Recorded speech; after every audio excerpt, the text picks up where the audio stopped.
Welcome to another episode of the Wholesale Elite Show. I am Isham and I'm here with my main man, Tanner Santucci. How are you, sir? I'm great. Let's get it going. Let's go. Guys, it's 2023, and we're going to kick off the new year with a stellar guest, Mr. Rodney Waits. How are you, sir?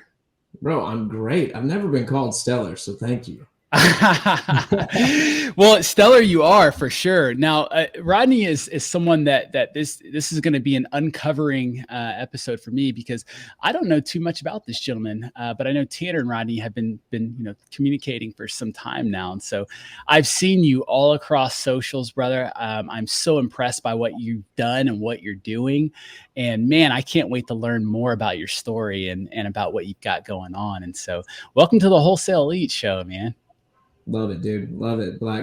Really glad to be here, man. The Wholesale Elite itself, it's a really great title, and I see it speaks volumes because me and Tanner have been in conversation every single time. I'm like, he is one of the elite. Like, I got a lot of respect for the hustle, and you guys are building a great business. Thanks, brother.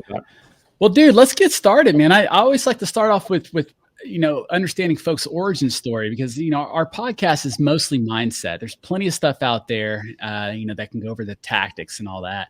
But I like to dive into what's in between the ears because I feel like that's the stuff that really matters. And that's what's really going to help other people move the needle in their business. It's just kind of, understanding the mindset, the proper mindset of a real estate investor. So I want to understand because, man, like I said earlier, you've done a lot and you're still doing a lot. So I like to know, man, where'd you come from? What's your story? Were your parents entrepreneurs? So if you can kind of kick us back to your origin story and before you got into real estate, I'd love to start there. Gladly, man. Appreciate you asking. Honestly, no. Most of my family were not entrepreneurs. In fact, I was from a small town, Albertville, Alabama, just north of Birmingham, Alabama, for those that don't know where it's at. And when I had some tragedy in my life, about 8.5 years old, my mom wanted to pick a new start. So we chose Navarre, Florida. Beautiful beaches, really an hour away. Yeah. So it was just like it was a clean slate, man. And me, her, my little brother, and my stepfather moved here. And honestly, I just kind of came up doing the things that people love to do here in Navarre, enjoying the beach, got to take on a job, which got me out of high school like 4 hours early. So I was always wanting to work. Like by 15 years old, I had a job, ended up moving out from the Navarre area to Pensacola at around 17, almost 18 years old. I had my first job at Dunkin Donuts, believe it or not. Nice. Wow. Nice. And I'm very familiar with really started to run around people. Are you? Dude, the Dunkin Donuts in Pensacola is iconic. I'm from Fort Walton, so we got one in Destin years and years later, but we would drive to Pensacola to hit up that Dunkin Donuts. So this is cool. Hey, keep going, man. I'm sorry. I'm going down memory lane here. No, you're good, bro. It's the same for me. It's so funny because I get to think about all the things that I've gotten to do, and it started at that drive-through, man. I didn't know much, but I would walk there from the apartment complex that was half a mile away. I stayed there for about 2 years, lived with a really great friend, ended up kind of going into entrepreneurialism by accident because at Dunkin Donuts one day, there was an individual that I'd ran into before, whether it be a club or whether it be just out and about. And he was like, I'm real sorry, I'm with an autistic child and it's going to take a little bit for him to pick out things or whatever they were doing. And I said, man, are you kidding me? Take all the time in the world. And I jumped up on the counter and sat down. And he asked me about 30 minutes later, he was like, I'm going to come back on my lunch break. I'd love to be able to talk to you about something. I said, okay. He came back, offered me a job, and I started working for Fountain Support Services literally that very next 2 weeks. Oh, wow. Well, at least you gave him 2 weeks. Yeah, we did, man. And literally it was a really, really rewarding profession, but man, I was just still trying to go through the ropes, and I ended up starting to go to clubs and starting to do a lot of things that we do when we're going to college. And that's when I found a little bit of, inclination of wanting to build things with a friend of mine. And he was like, let's open up an entertainment company. He was like, I've been dreaming of an entertainment company since I was 16 years old. You've got a job where you can make your own hours. You get to help these families. You get to go do all this stuff already. Let's just go do it. So we went into it, and we were doing Triple Tower Entertainment And that was a huge thing that we got to do for years. We did promotions. We got the door. They got the bar. It was a really synergistic relationship. And it was teaching us how to manage money, how to make money, and how to have a business. So that business mindset led me into all other entrepreneurial endeavors. I opened up like 4 or 5 companies after that. We ended up going to a lot of different, just real gravitational forms of failure. And Sure. it like taught us the best lessons. But in the moment, we were kids. We had not, really put it together. There was a business. And I was like, this is really something that I need help with. And that's when I started getting introduced to mentors. And then mentors came into my life. And I was like, well, now that I've got all of these things working, I got to find a foundation and put it the right way. It literally took a year, and I ended up having to go through a lot of failure, like I mentioned. And I went to construction. It was construction for marine docks, and we got to build those, and we were waiters up to here. And Nice. construction is not something I thought I'd be doing. But during that, my stepfather calls me. He goes, hey, we haven't always had the greatest relationship, but I'm going to be opening up a brokerage, and I want you to come work for me. Oh, wow. Okay, well, I've done entrepreneurialism for a little bit now. Well, I don't know about real estate. And he was like, well, you really should, because I think that you'd be really great at it. I was like, okay, I'll give it a try. And that's how I ended up in real estate, man, and just built from there, and just ended up at EXP this past year because I stemmed from my family's brokerage for like 5 years. I was a part owner, top salesman after 5 years, and I really have to hand it to them. They helped me develop a foundation. Absolutely, dude. Well, so when you got into real estate, you were just on the traditional side of being an agent. You weren't an investor at that point. Not at all, man. I wasn't an investor until this past year. Like literally a year and a half ago, I started this and was like, I want to find out more. And I had a friend of mine, and he was providing some coaching at that time. And he was like, listen, we should try to do this, this, this. And little did I know, this turned into all of these strategies that I didn't realize was possible to not only help me understand more about the game, but to help my customers. So I got into it because of sheer curiosity. Interesting. That's crazy. That's crazy. Yeah. So what do you think was the biggest, you had mentioned challenges or failures. Yeah. I mean, what were some of those failures that kind of led you to the person or maybe entrepreneur you are now?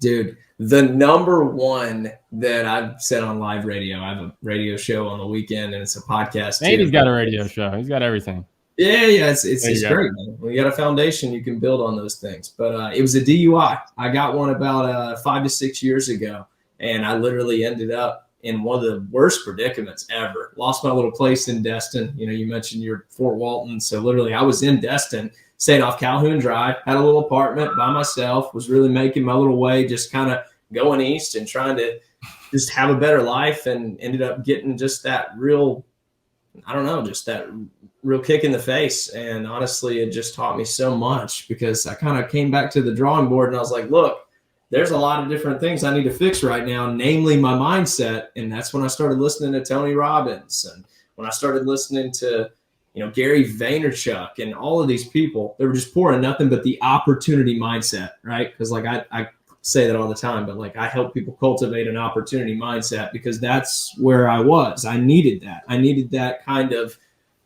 just real information about the world that I didn't have. And that was one of the number one things, man, was that DUI. And that ended up being a violation of probation, because I kept drinking, and I ended up going back to those bars that I used to go run as a club. And those other people that were our like competitors, they were like, well, what's he doing over here? Called it in on me, ended up getting in trouble, and just had to learn, man, that it was just needing to be a moment of sobriety for me. And it was. I actually ended up going to a country, Ecuador, that I've gone to past 3 years. I get to go actually help out these kids in this amazing village, and then all the communities that surround it. So it's not like it's just a one little village thing, but literally I went 2 years sober after my first trip there. And that revealed a ton of things that I needed to know internally about myself. How did the Ecuador thing come about? Man, it was the greatest story ever. I got a buddy of mine, and he's always like the cool dude on Instagram who's like shirtless on a four-wheeler, and he's like the guy that's the guy, right? And I was at his baby reveal party, and like I literally was sitting there with him, and I got a call from a pastor and a friend, and I was like, man, what's going on? And he was like, listen, we just had a spot open up going to Ecuador and you're going. I'm like, no, I'm not. What do you mean? Like, I've never even been outside of like the United States. I'm not going to Ecuador. And so I hang up and I laugh about it. And he's like, what's going on, man? And I'm like, dude, don't worry about it. You're like at your reveal party. Like, you don't got to worry about it. And he was like, no, what is it? I was like, dude, he wants me to go to Ecuador. I'm like, I'm not going to do that. And he was like, if you don't go, you're going to regret it for the rest of your life. So I literally texted Hugo, my friend and previous pastor from when I was young. And I said, hey, I'm in. Wow. And that's how it came about. Dude, it's pretty cool. Okay. So at this point, you know, you've turned a new page, you've got a new chapter in your life, new lease on life. Yeah. And, you know, you're in the real estate game. Now, when you were a traditional agent, what was your thought about wholesalers? Honestly, that's a great question because I didn't know much about them. I'd always heard kind of like the stigma, which was that it was illegal or that they were not to be somebody that was going to help benefit the market. Like, you got to think, I had a lot of old school mentors in the real estate realm, and they didn't really get to see like the facilitation of what a wholesaler does. Like, I look at a wholesaler as a part of the real estate economy now. Like, you've got to have them. Like, there's a building block that a lot of people miss. And I think when you don't want to look at it, you're going to choose to have something bad to say about it. Yeah, absolutely. That's understandable. Yeah. All right. Well, okay. So now I don't want to spend too much time there. I really want to dive into a little, you know, some nuts and bolts about mindsets for you now. You know, you're established now. You've gone through the muck and you learned a lot. So now, you know, when you're getting started, this might seem kind of random, but I'm curious. Are you a morning routine kind of guy? Absolutely. What is that morning routine for you? So every single morning, without fail, I wake up, I grab a bottle of water, I start to drink that water, and I go let the dogs out. And I let the dogs out without touching my phone. I don't need that blue light as soon as I wake up. So I walk around and I'm hitting that meditation and prayer time. I'm just talking to God. I'm planning out the best way to have more energy to show up for my clients and just show up for the rest of my day. And then when I'm done, come back, put the dogs up, and immediately go to the gym. After the gym, I'm either coming home and I'm getting a cold shower, or I'm coming home and I'm reading a book and then taking a hot shower. I don't know why. It just comes in waves just like that. After that, my morning routine starts with making sure that I'm prepared for my day, and I write down my goals. So my goals are a little bit different. Me and a friend of mine have actually talked about how I'm just so scatterbrained. You know, being an entrepreneur, you got to learn to focus. You got to learn to like really key in on what it is that makes you tick. And then you've got to feed that first. So I already mentioned God and meditation, right? Well, that's my first thing I want to feed. So I'm either going to spend time reading the Bible before I make my calls, or I'm going to spend time listening to something that's going to educate me more about the story. And the story is, what is it you could really tell somebody if you truly understood the Word of God, right? And that's what I had to remember that I had to say to myself too. So I revisit my story a lot when I'm writing those goals. And I say, the number one problem I want to address today is this. And then I write it down. And at the end of the afternoon, I do a checkup. And that's my full routine. Beautiful. Do you have any productivity tips that kind of keep you on track throughout the day? Yeah, absolutely, man. Honestly, I've got a lot of life hacks, and I was thinking about doing a little simple free course just because I like putting value out there. I'm a huge fan of, if you give away all your value and you no longer have anything to, stick out or have a value proposition, you were never resourceful in the first place. You were just regurgitating information. Oh, it's so good. Right. Yeah. So I was like, man, I really like to tell people, if you're going to get more productive in your day, time block, obviously, but in that time blocking, really split up what activity am I going to do, and only do it for like 30 minutes, and then do something for like 10 minutes that's going to kind of give back to yourself. Because as you start to notice, when you start to do calls for like 2-3 hours in a row, they're starting to become less and less impactful as you start to make those dials. You're starting to get really, really tested when it comes to your confidence. You're starting to really lose that ability to see like productivity. And it just helps for me to revisit like what exactly I need to do, and then do it in an incremental way so that I can come back with the same energy that I started with. I would just assume that you're probably a voracious reader, if not like audiobooks and whatnot. Definitely. What's one of the books that you recommend the most to others, and why? The consistency pill, because I've found that no longer is it about the age of information, it's about the age of implied and applied information. And I think that staying consistent with like the activities, because I know you guys are very aware of KPIs, right? Key performance indicators. Yep. Okay. Well, I like to think about getting my KPAs in order before I even figure out what KPIs are needed. My key performance activities, like what's going to help me feel fulfilled as a business individual that I can spend all of my time doing. And then I can start to set the bar with how many times I can do it and how many times it takes to convert the person that I do it with. Because if you start to do that without figuring out what first makes you tick, you're not going to be able to stay what? Consistent. Right. Yep. Right. Yeah. And consistency it's everything, it's for an entrepreneur and in business. And for me personally, it's been one of my biggest challenges. I grew up a military brat. And so we lived all over the place. Nothing was ever consistent in my life. And so I got used to living that way, with nothing being consistent. So I would change jobs all the time. And so change for me it's easy. Like I can change. It's not a big deal. Yeah. And so when I got into business and I had to do the same thing consistently, God, that was hard, with all this shiny object stuff. And so consistency was a big challenge of mine. But when I learned to dial that in, that's when the magic started happening. It's still to this day. The Consistency Pill, is that the book written by Simon Chan? Yep, it is. Simon Chan and I are very good friends. And that's wild that you mentioned that name. He was actually, I guess you could say, a previous mentor of mine. His company, MLM Nation. Yeah. I was a big partner of his in that business, and so that's fascinating. Guys, yeah, check that book out, The Consistency Pill. Simon is probably one of the most consistent people I've ever known in my life. I mean, I love it. I needed a consistency mentor, and God was like, here you go. Here's the guy.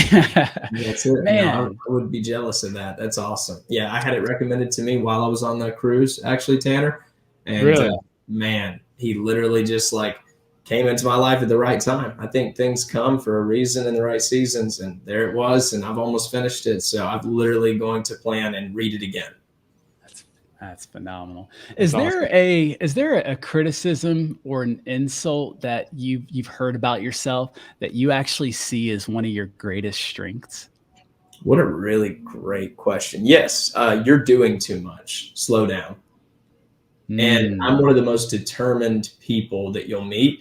And immediately, I won't wait on something. I'll execute it right away. Like, for example, if someone calls me and they need something in that moment, but they're like, but you're busy, so don't worry about that. I'm right on top of it at that moment.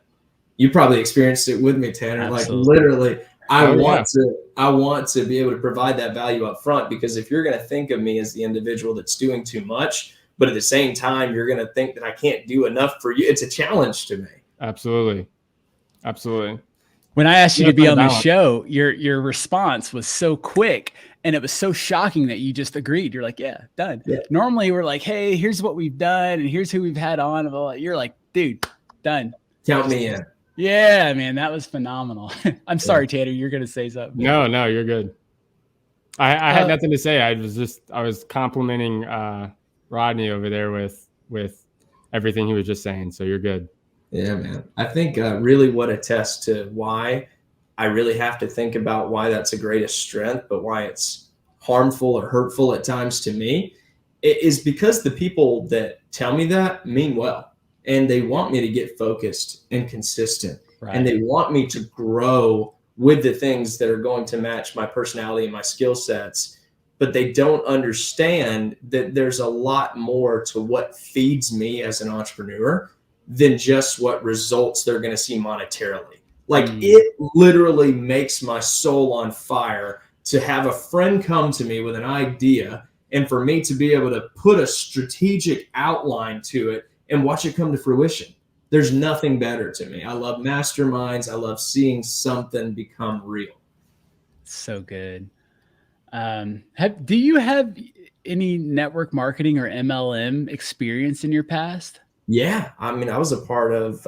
I love the leadership. Number one, that's why I'm telling you. Yeah, but I was a part of VEMA. I was a part of Rodan and Fields. I was a part of quite a few actually, but really the one that I kind of keyed in to be like the be all in that moment of my life was VEMA. You know, it was a young entrepreneurial drink that just pretty much made me think like, wow, I'm going to take over the world with this one. But I quickly realized with MLMs, it's something that is going to take a ton of work behind the scenes, a ton of no's behind the scenes, and it becomes real robotic. Sure.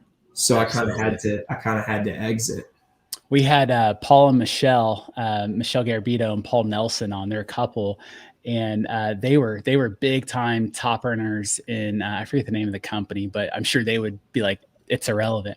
But they're recovering, network marketing leaders. And I too joined a network marketing company back in 2006, and that's what got me into personal development and all this stuff. And yeah, I encourage people all the time. Look, if you're wanting to get into network marketing, do it.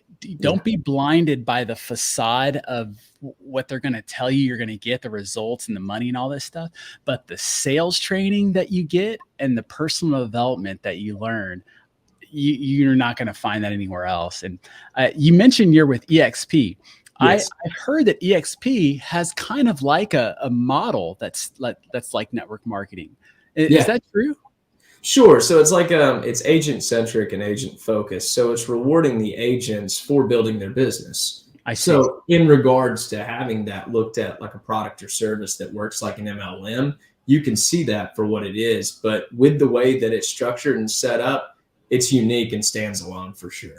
I see. Yeah. When we were doing agent outreach for our properties, anytime I would see an agent that had EXP next to their name, I was always like, yes, because usually those they're fun to work with. The EXP agents are great. They get it. Yeah. So that's awesome. Hey, let me ask, what's the last thing that you did that you can remember that was out of your comfort zone? So because I'm like so willing to do things to challenge myself, it's really, really hard to say. But honestly, the last thing that pops up in my mind, which I've become a huge advocate of, by the way, is I did a cold plunge in a ice bath for about 8 minutes. How was that? Fantastic, dude. Honestly, when you get out, it's really weird. Like you have to kind of like shake back into like your limbs, and you have to actually get affiliated with what it looks like and feels like to just have a normal body temperature. But once that's over, there's not a coffee in the world that could wake you up with like the way you feel. 8 minutes? Did you say 8 minutes? Yeah. There's a guy there, man, that was Russian descent. Really good friend of mine. I actually used to serve at Carrabba's. Ice bath Russian. Dude, I'm telling you, bro. Like I used to serve at Carrabba's with this guy, and I never knew. And I just thought, hey, I'm going to reach out to him and see if he'd be interested. He's in the area. I haven't talked to him in a while. He came out there and did 30 minutes. Whoa. 30. And then there's another guy that literally turns upside down with a snorkel, and all he does to breathe is out of the snorkel. It's so weird. He's like, I got to get my whole body, my face, everything in it. Man. Yeah, he's a great guy too. But yeah, they're hardcore.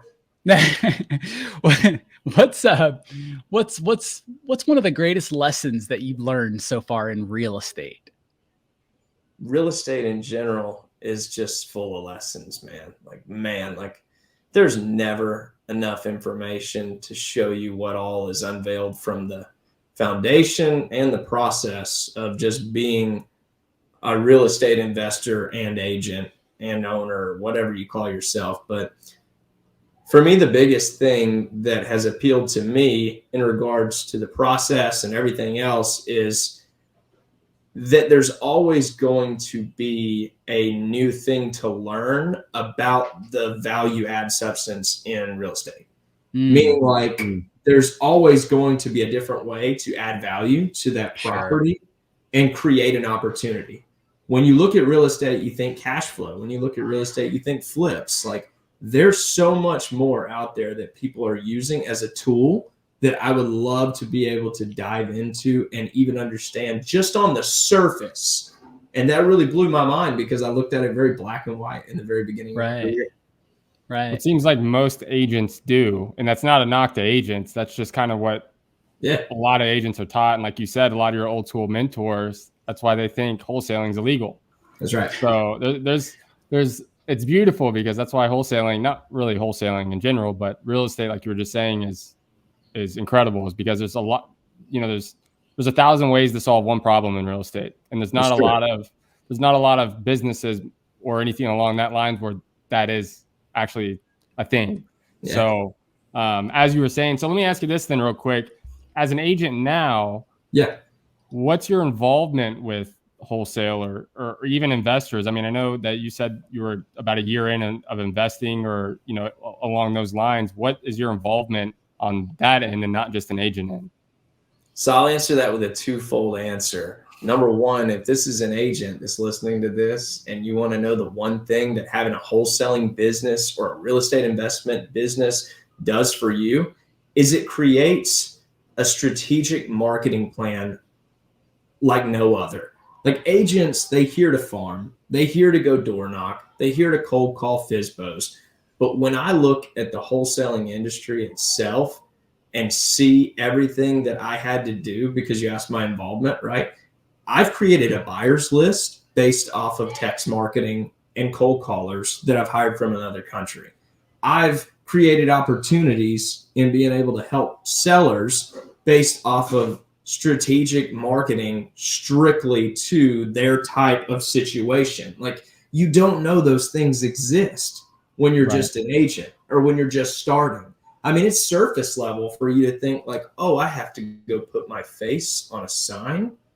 That's child's play compared to what you get into when you see real estate investing. So how I'm involved with it now is I actively own Investment Florida Homes LLC, which is my actual investment real estate vehicle. And then I do work with wholesalers and cash buyers that I've actually worked with in finding more wholesalers. And I feel like they're a huge part of my business.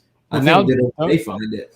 Don't you work with agents now and coach them on wholesaling? Isn't that this is actually very brand new to the value proposition I'm bringing with real estate coaching. I just started disruptive real estate coaching, got it branded, got everything that I want to be able to teach. And that's a part of it, is being able to show them that there's more ways to actually create opportunity as an agent than just buying and selling. So yeah, that's exactly what I'm doing, is I'm giving them that surface level explanation that's truly from someone who's been able to be involved in it at a high level.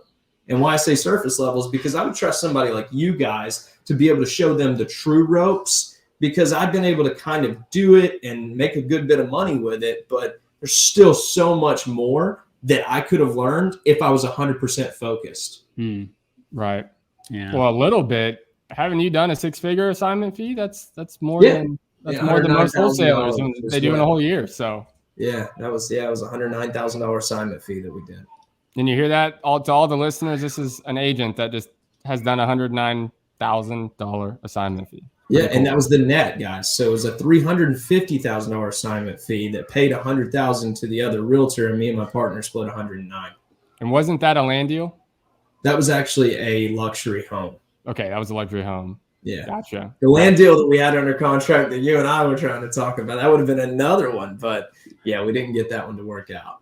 That's no big deal. No big deal. Well, let me ask you this then real quick. I mean, so you're in a way a mentor, an agent, you're a serial entrepreneur. I mean, what's something that you're working on that you think you can improve on for 2023? I mean, if you had one thing to pick for this year, what are you going to try to improve on for yourself? I like that you asked that, because to be honest with you, it's simple as this: my message. I've created a full brand. Impact is greater than influence. And it's based off of all the things that I've had revealed to me as an entrepreneur. If you focus on the money, and if you focus on all these things that you think are going to bring you true happiness, but you don't first serve others and create a way to scale the way you care about others, you'll never pretend to even try to get close to the heights of where you think you need to be as a business owner. I love that. Tell me you have that on a shirt. Impact is greater than influence. And trademark, brother. Yeah. You got it on a coffee mug. I got one man. sitting right over there. Yeah. Oh, that's right. I remember. So we got to swap. I know we should probably talk this off air, but Tanner, we got to send him an Unwind hat if you can get us one of those. Yes. shirts, I love the Unwind logo. I complimented you guys on that. I got you right here. I got you. Yeah. That's awesome, man. Well, dude, this is incredible. And Rodney, we definitely have to have you back on again at a later date. I don't want to wrap the podcast up right now, but we do need to land the plane fairly soon. But let me ask before we break off, how do you measure success? Honestly, it's going to change for me daily because I look at progress before I look at success. I think that if I can attain more time that I use to create fulfillment for me and those that I love, that's going to be success to me no matter what monetary value I put on it. Right. Like I was actually listening to a podcast the other day and Joe Rogan was like, if you've got your rent paid, you've got your bills paid, you've got a little money to go out to eat. He said, that's success. And I was like, at a bare minimum level, when you really take all the distractions out, and this comes from Joe Rogan, you know what I mean? Like this guy's brilliant. Yeah. He's been to the top. I was like, he's right. It's truly based on when is enough and how can I actually create more impact in the lives around me personally? Because like people say all the time, and here's your nugget that I really offend people with sometimes, but they offend me by even actually saying it, but they say that they want to work for their family. They want to work for their kids, right? They say that they want to actually be able to spend more time with them and to actually have more, create communication with them, but yet they're working 16 to 17 hours.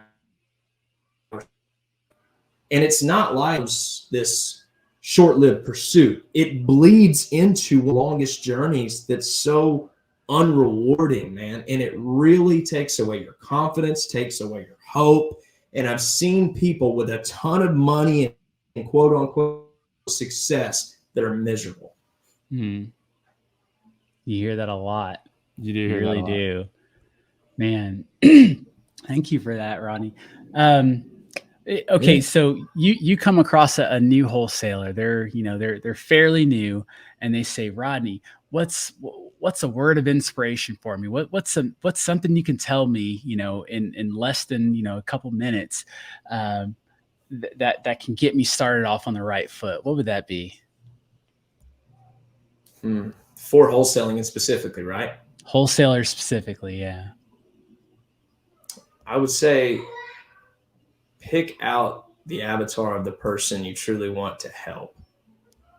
Like, if I had to think about going back and understanding wholesaling in like a 101 fashion, I would want to be told, hey, we can potentially help this seller out of a bad situation if we do this.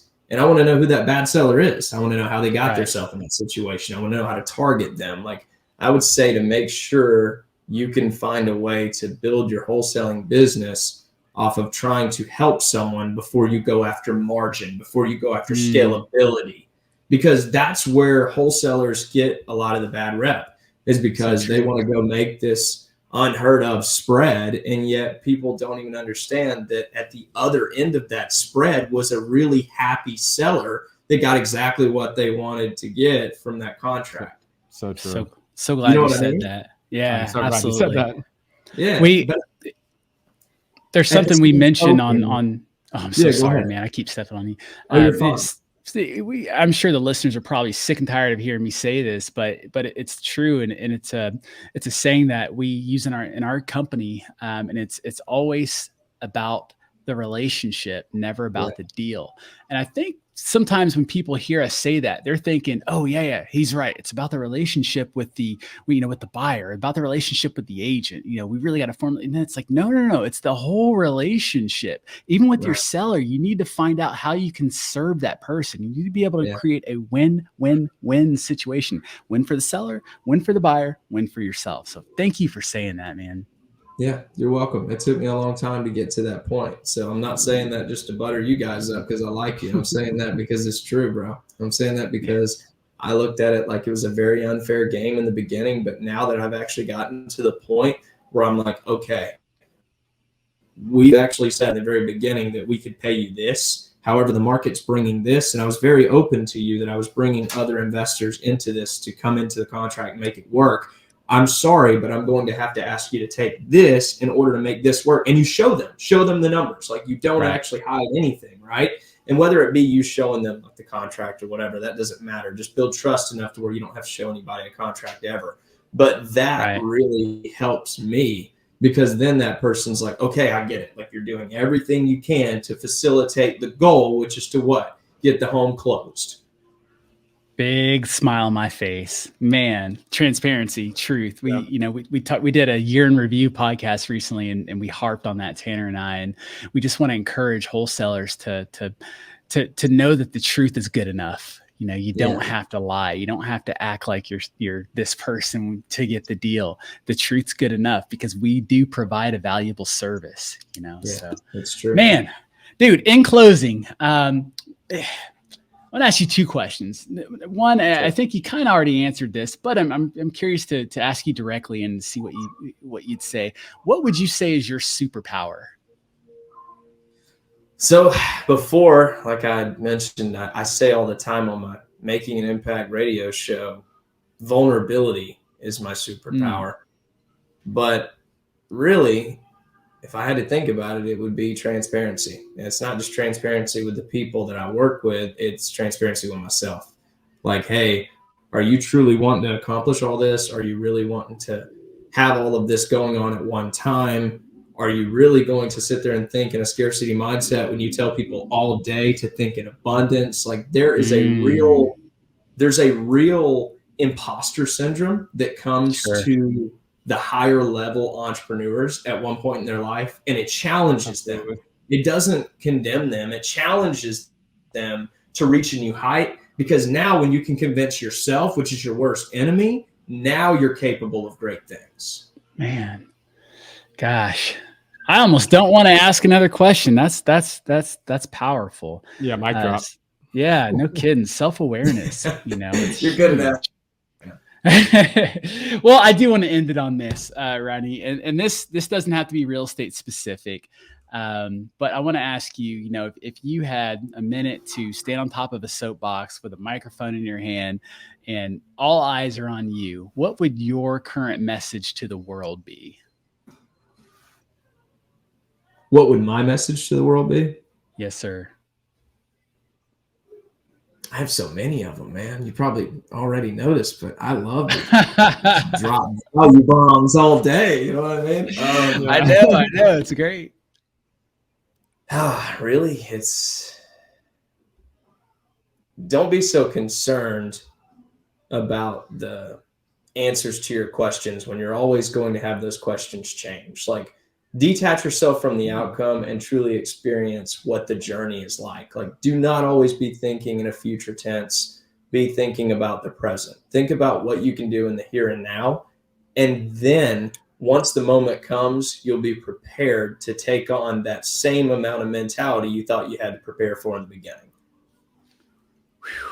Yeah, perfect. It's gold. Say it again for the people in the back. Yeah, dude. The power's in the present, for sure. If you wanted to wrap it up, that's what it is. That's awesome, brother. Well, Rodney, dude, it's been such a pleasure. I'm so glad to finally, you know, speak with you. We've spoken through Messenger, but man, what a huge blessing and a pleasure to communicate with you, you know, in person and to get to know you more, man. And I'm so glad that we're connected because you're definitely one of the people I want to keep in my circle. I really appreciate your time and your energy today, brother. Let me, you know, if anyone wants to learn more about your coaching or just work with you, what's the best ways for folks to find out about you? So the one thing that I would want to push, which comes back to what I said, I would try to like spend more time on creating better awareness for in this new year to come, is impactstartshere.com. If you go there, you're going to be able to help me find the way to personally impact the lives of 1 million people. I chose 1 million people because most entrepreneurs are distracted and they think you have to come up with $1 million net or $1 million savings account in order to be successful. But I believe you just need to first focus on making an impact on someone before you become the right influence in their life. And secondly, go to @I am Rodney Waits for all platforms. Awesome. All right, guys, @I am Rodney Waits, and impactstartshere.com is where you will find Mr. Rodney Waits and be able to join the revolution that's going on right now that he's leading. So, Rodney, again, thank you so much. Tanner, do you got any parting message? No, dude, you've been a rock star, man. I wish we had more time, but yeah, I mean, you laid out some nuggets, I think, for a lot of the listeners, and there's a lot of things that they can relate to. And so I think you did a phenomenal job, and we're happy to have you. And like I said, I wish we had more time, but you've been great. Dude, that's awesome of you to say, and I'll definitely take the invitation. Probably quicker this time, even though I took it very quickly. I'm going to get better at a lot of different things. I look forward to sharing that. But yeah, man, send me some business this way. You know I got your back. I appreciate y'all having me. Well, man, we will be in the great state of Florida probably next month. So, man, I look forward to shaking your hand and hanging out for an evening. Absolutely, man. Same here. Awesome. Well, guys, thanks again, and we will see you on the next episode. Peace. What up, Elite fan? That's a wrap for today's episode. But look, if you got value out of the show today, do us a huge favor and give us a review or give us a like or subscribe. Do all the things to help us get the word out there. And look, we want to see you on the next show. So get out there and crush it, make it happen. Stay tuned for the next episode. Peace.